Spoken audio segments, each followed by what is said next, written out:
Ngedengar suara itu, si Raka ini cuma bisa nelen ludah. Dan kemudian si Raka ini ngejawab, siapa? Salah besar. Dan tiba-tiba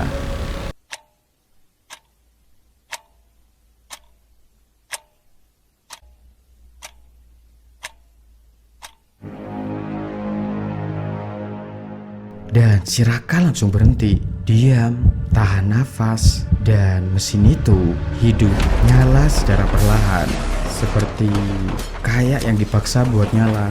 Roda besinya tuh muter pelan dan berderit. Padahal cuy, gak ada listrik yang nyambung ke mesin tua tersebut. Raka akhirnya mundur satu langkah. Si Raka ini, dia tuh ngerasa ada seseorang berdiri di balik mesin itu, menunggu, gak gerak sama sekali. Dan kayaknya dari tadi itu udah ngeliatin si Raka.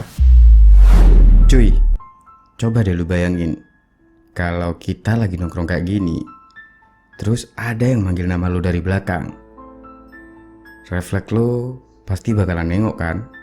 Dan sekarang lu bayangin lagi ya, kalau yang manggil itu datangnya tuh dari tempat yang lu yakin tempat itu kosong, gak ada siapa-siapa. Dan lebih parahnya lagi, suaranya itu bukan suara manusia yang normal. Suaranya tuh kayak suara yang kering, seret, kayak udah lama yang gak dipakai buat ngomong. Dan si Raka ini ngalamin hal itu. Dan kejadian itu baru di malam kedua. Si Raka ini akhirnya memutuskan buat datang lagi ke pabrik tersebut. Jujur, sebenarnya si Raka ini udah mikir buat resign. Tapi ya namanya hidup ya, si Raka ini masih butuh duitnya. Akhirnya si Raka ini memutuskan buat masuk lagi. Suasananya malam itu masih sama, sepi, dan bau tembakau itu masih ada. Tapi sekarang kayak baunya tuh lebih nempel dan lebih basah. Si Raka ini ketemu lagi dengan Pak Darto, si satpam senior di pabrik tersebut. Pak Darto pun kemudian bertanya, Masih mau lanjut? si Raka cuma jawab, iya pak. Pak Darto saat itu diam sebentar, terus kemudian ngomong pelan, Kalau lu dengar suara, jangan dibales. suara apa emangnya pak? Pak Darto saat itu cuma senyum tipis, kemudian ngomong, nanti juga tahu. Tepat jam 11 malam, si Raka ini ngelakuin jadwal patrolinya. Dan kali ini dia itu sengaja ngehindarin mesin yang kemarin nyala. Tapi anehnya cuy, suara itu malah datang duluan. Suara mesin tua yang kemarin nyala. Padahal si Raka ini masih jauh dengan mesin tua tersebut. Ngedengar suara tersebut, si Raka ini berhenti sambil nahan nafas. Dan di antara suara mesin itu ada sesuatu. Ngedengar suara tersebut, si Raka ini langsung merinding.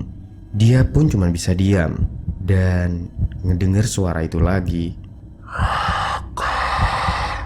Suara itu kembali memanggil nama Raka.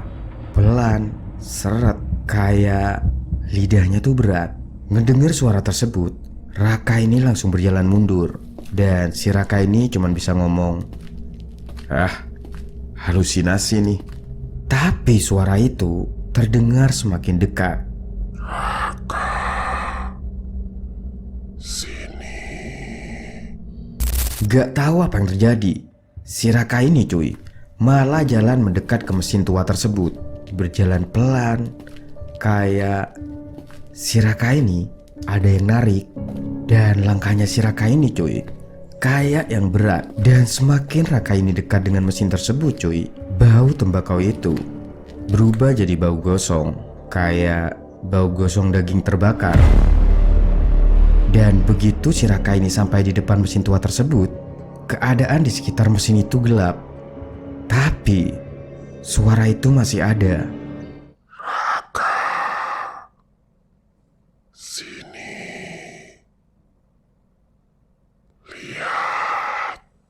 Ngedengar suara itu, si Raka ini cuma bisa nelen ludah. Dan kemudian si Raka ini ngejawab, siapa? Salah besar. Dan tiba-tiba mesin tua di depan si Raka ini langsung nyala. Lampu indikatornya langsung nyala. Roda mesinnya langsung berputar. Dan dari belakang mesin ada suara langkah nyeret pelan. Dan ngedenger hal itu, si Raka ini cuma bisa terdiam, kaku dan gak bisa gerak. Dan dari balik mesin itu, tiba-tiba muncul sebuah tangan hitam, gosong, retak-retak, dan ditempeli abu. Naik secara perlahan, dan suara itu sekarang terdengar makin jelas. Gantian.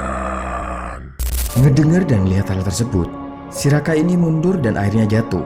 Sampai-sampai si Raka ini gak bisa nafas cuy. Dan tangan itu makin naik dan hampir kelihatan wajahnya. Namun tiba-tiba deng, semuanya mati. Mesin berhenti, lampu mati, dan sunyi total. Raka pun saat itu langsung berdiri dan lari keluar, gak berani nengok lagi ke mesin tua tersebut. Dan sesampainya si Raka di pos satpam, Pak Darto, si satpam senior di pabrik tersebut, sudah ada di sana. Kayak emang nungguin si Raka. Dan secara perlahan Pak Darto itu ngomong, Lu jawab ya tadi. Raka ngedenger itu cuman bisa diem. Dia itu gak bisa bohong. Dan Pak Darto cuman bisa narik nafas panjang. Terus Pak Darto ini ngomong satu kalimat yang bikin Raka makin ketakutan cuy. Berarti dia udah tahu suara lo. Dan sekarang dia bakal terus manggil. Sebelum berpisah jangan lupa like dan share video ini. Dan jangan lupa juga klik tombol subscribe dan lonceng notifikasinya agar tidak ketinggalan video-video selanjutnya. Gue Mo, see you next time and peace out.